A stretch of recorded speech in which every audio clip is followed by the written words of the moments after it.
Sejumlah studi menyatakan negara dengan tingkat korupsi tinggi cenderung memiliki rasio pajak rendah, belanja publik besar tapi tidak optimal, dan investasi asing yang kecil, dan semua itu terbuktinya terjadi saat ini di Indonesia.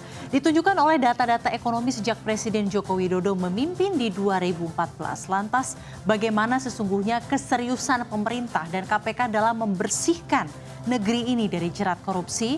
Apa pula dampak ekonomi biaya tinggi dari maraknya korupsi? Selengkapnya akan kita bahas malam ini bersama saya, Safrina Nasution, dan sejumlah narasumber pilihan. Inilah Your Money, Your Vote, PR Besar Capres 2024, korupsi menggila, picu ekonomi biaya tinggi di era Jokowi.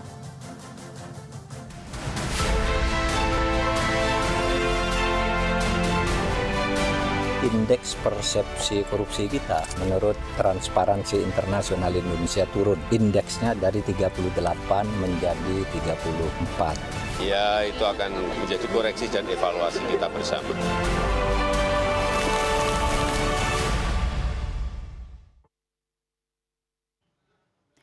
Indeks persepsi korupsi Indonesia terjun bebas dari 38 ke angka 34 pada tahun 2022. Angka ini sama seperti yang terjadi pada 2014 di masa transisi kepemimpinan Presiden Republik Indonesia. Organisasi nirlaba Transparency International menempatkan posisi Indonesia di peringkat 110 dari 180 negara, turun dari posisi 85 pada 3 tahun lalu. Angka CPI merepresentasikan persepsi praktik korupsi dari pebisnis dan ahli terhadap suatu negara. Skor setiap negara merupakan kombinasi dari setidaknya 3 sumber data yang diambil dari 13 survei dan penilaian. Sumber data ini dikumpulkan Transparency International dari sejumlah lembaga internasional seperti Bank Dunia dan Forum World Economic Forum, dan tidak mencerminkan pandangan mereka. Hasil riset menyimpulkan adanya korelasi kuat antara korupsi dengan investasi dan pertumbuhan ekonomi. Menurutnya, setiap pemberantasan korupsi setara kenaikan 2 skor persepsi korupsi saja mampu meningkatkan investasi dan menaikkan pertumbuhan ekonomi hingga 0,5%.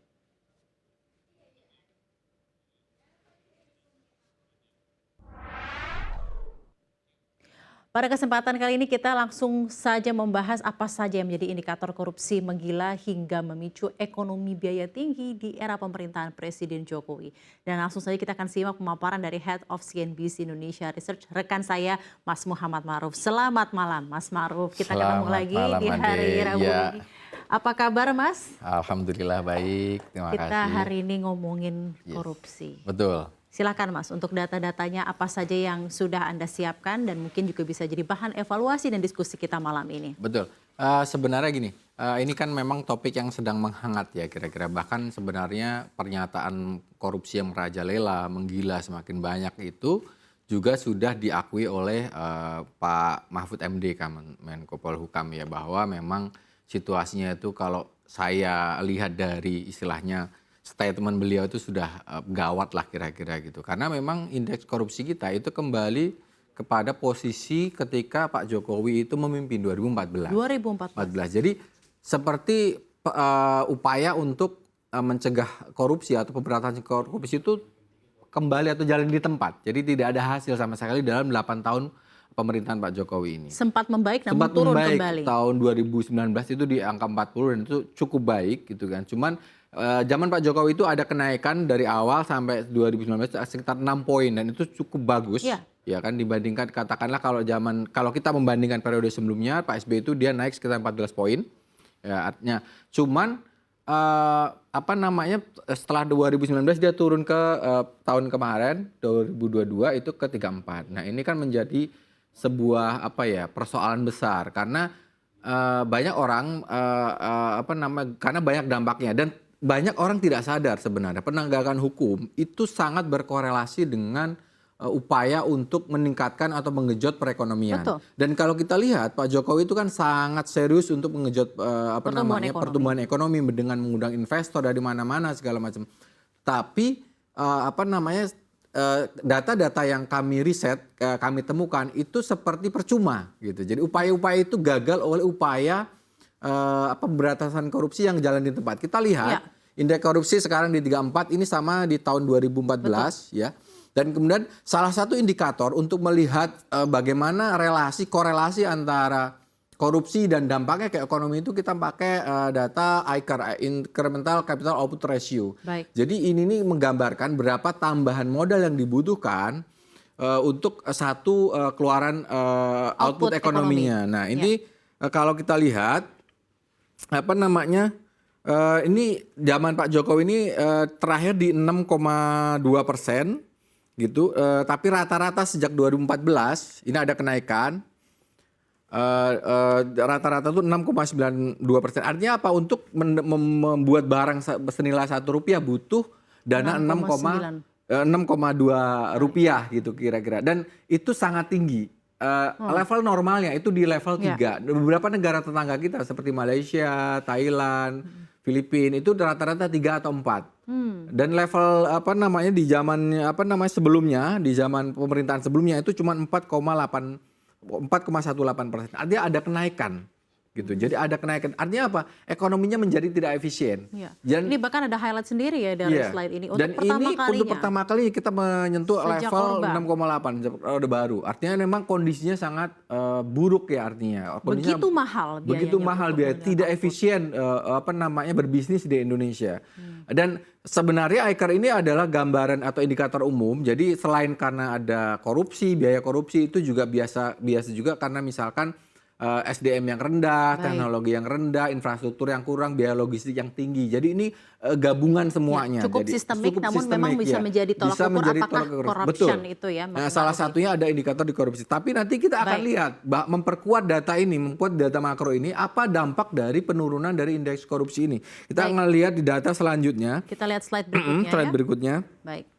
Saya mengutip riset Sang Jinwei ini dibiayai oleh ada di riset di papernya IMF. Itu jadi dia itu mengkorelasikan antara penurunan indeks korupsi itu dengan FDI. Jadi investasi asing langsung ke Indonesia atau ke suatu negara. Nah, kalau kita lihat trennya itu memang turun ya dari sini. Nah, yang parah memang dari sini sekitar ini kita turun. Artinya apa?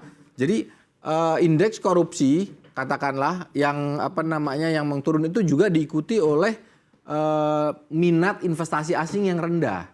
Gitu. Kenapa? Karena memang biayanya tinggi di sini. Jadi mereka keuntungannya sedikit. Gitu. Bahkan dalam kalkulasi dia penurunan satu indeks korupsi memburuk itu sama dengan upaya pemerintah menaikkan pajak 3,3%. Kalau naikin pajak kan memang investor nggak mau. Pasti. Ya, betul dampaknya. Tapi kan mending naikin pajak yang dapat keuntungan ke negara daripada korupsi turun kan.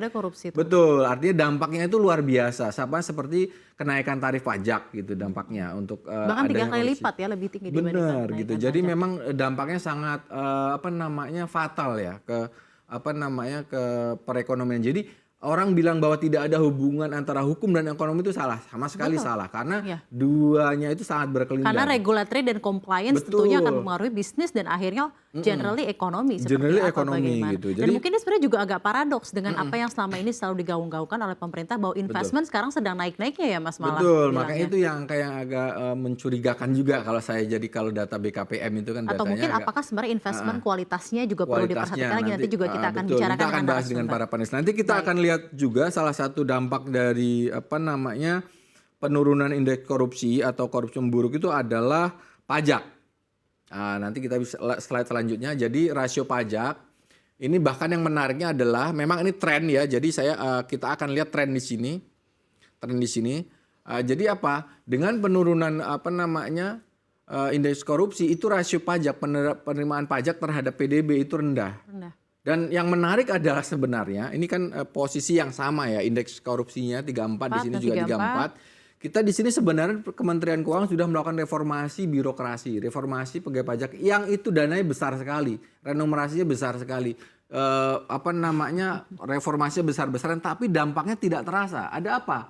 Ya, kita mungkin ingat ya beberapa waktu lalu ada kasus Rafael Alun. Baru saya mau sebut. Betul ya kan. Satu eselon 3 saja dia perputaran uangnya di rekening bisa sampai 0,5 triliun. Itu ini cuma aja padahal 2014 sudah renumerasi ya Pak. Betul gitu. Artinya ada yang salah gitu. Di sini ada yang salah, upaya-upayanya itu ada desain yang kurang pas. Mix and match tidak tepat ya. Jadi Artinya apa? Jadi ketika korupsi persepsi pebisnis itu turun terhadap upaya penegakan korupsi, artinya memang mereka pada prakteknya berarti mereka itu lebih mudah menyuap petugas pajak atau pemerintah untuk mendapatkan izin-izin tersebut daripada dia membayar fee resmi. Gitu kira-kira. Itulah mengapa dampaknya pendapatan pajak kita juga rendah. Nah, pertanyaan berikutnya itu juga terkuak karena ada insiden. Betul, nggak gitu kasus Rafael itu kan karena insiden dan banyak sekali itu artinya, dan kita lihat ada transaksi mencurigakan 349 triliun. Dia kan ada juga di Bea Cukai transaksi mencurigakan 180 triliun. Itu kan gambaran bahwa memang ada yang rusak. Ada something wrong gitu. Dan memang artinya apa? Indeks korupsi yang turun itu memang merefleksikan kenyataan sebenarnya.